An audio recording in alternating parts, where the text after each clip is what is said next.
পারস্য উপসাগরের তীরে গড়ে তোলা আমেরিকার নোঙরখানায় আজ পারস্যের তৈরি প্রযুক্তির এক প্রলয়ঙ্করী মনস্তাত্ত্বিক তাণ্ডবের সুনামি বয়ে গেছে। হরমুজ প্রণালী সংলগ্ন ওমান সাগরে মার্কিন ডেস্ট্রয়ারগুলোর পিছু হটার খবর পেন্টাগনকে ভিতর থেকে কাঁপিয়ে দিয়েছে। মার্কিনীদের তথাকথিত অপরাজেয় যুদ্ধ জাহাজগুলো যেভাবে ইরানের ধাওয়া খেয়ে ভারত মহাসাগরের দিকে পালাচ্ছে তা ওভাল হাউসের ঘুম চিরতরে কেড়ে নিয়েছে।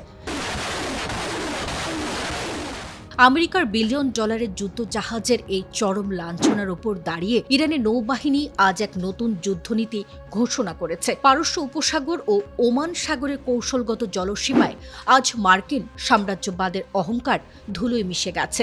ইরানের বার্তা সংস্থা তাসনিম নিউজ তাদের এক এক্সক্লুসিভ অফিসিয়াল রিপোর্টে নিশ্চিত করেছে যে হরমুজ প্রণালীতে ইরানের নৌবাহিনীর প্রলয়ঙ্করী হামলার ভয়ে আমেরিকার একের পর এক যুদ্ধ জাহাজ রণাঙ্গন ছেড়ে পিছিয়ে যাচ্ছে।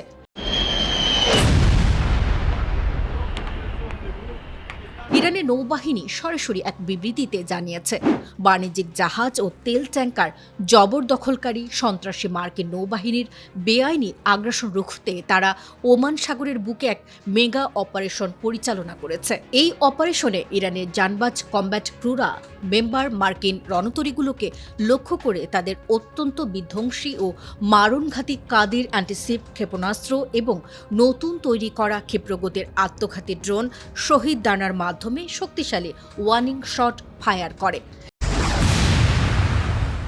ইরানের এই ভয়াল ও নিখুঁত কামড় দেখে আমেরিকান যুদ্ধ জাহাজগুলো আর এক মুহূর্তও রণাঙ্গনে টিকে থাকার সাহস পায়নি।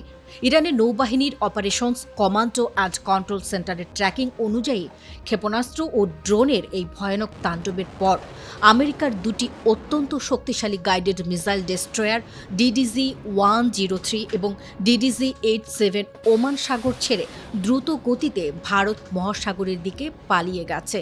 শুধু এই দুটি ডেস্ট্রয়ারই নয়, ইরানের এই প্রলয়ঙ্করী প্রতিরোধের মুখে ওমান সাগরে দাপট দেখানো জৈনবাদী মার্কিন শক্তির মূল স্তম্ভ অর্থাৎ George W Bush career strike group, মার্কিন নেভাল ফোর্সের মূল কমান্ডো সেন্টার এবং আমেরিকার অত্যন্ত শক্তিশালী উভচর যুদ্ধ জাহাজ USS ট্রিপলি লেজ গুটিয়ে ওমান সাগর ত্যাগ করতে বাধ্য হয়েছে।